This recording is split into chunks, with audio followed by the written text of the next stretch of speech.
Bagong zombie movie? Are you kidding me? Pwede o baka naman virus outbreak movie? We created a new species.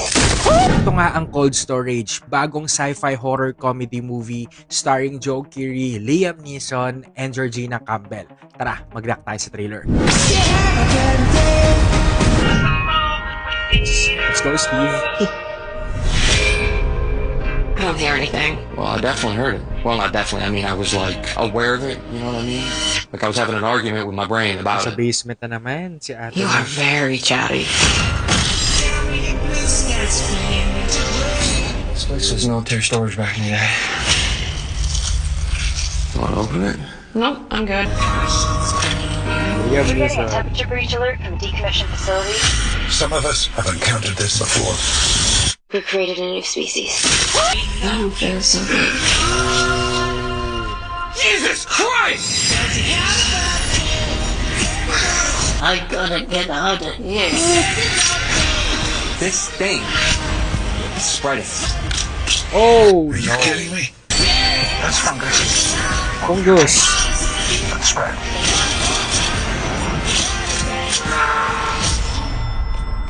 Zombie. You two may have started the night minimum wage cards, but you're a green light team now. That is a nuke. What are you, nuts? No, I'm ambitious. Whatever it takes. Let's go. Ganda ng ass.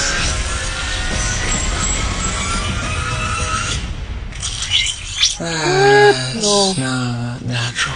Okay, this looks fun and for sure maraming jump scares to. I think yung horror factor dito is yung possibility na pwede talaga itong mangyari in real life. Actually, ang dami naglabasan ng mga balita. I don't know kung hoax lang yon or fake news. Diba yung mga na-uncover nilang mga lumang virus, Antarctica, or like yung ancient virus daw, yung zombie virus, o kaya yung mga old parasite na mga nag-resurface daw. And dito sa movie, based sa trailer, no, fungi siya. At ang lakas mga The Last of Us nun, saka yung deer, kanina diba yung pinakita, malatrain to busan. Tapos si Steve, di ba, si Joe Keery, parang hindi pa siya nagsawa sa upside down, sa paglaban sa mga monsters. At saka si Georgina Campbell, no, siya isa barbarian, di ba? Ano na naman yung haharapin niya dito? Pero matik safe yung mga yan eh. Diyan si Liam Neeson. Aminin nyo, ang lakas ng plot armor niya. Char. Anyway, no, this looks exciting. And sana mapalabas to sa Pilipinas. Pero if ever man, no, probably around February na to. So yun na nga mga kamag-anak, no, panonoorin mo ba tong Cold Storage? Let me know in the comments and don't forget to follow.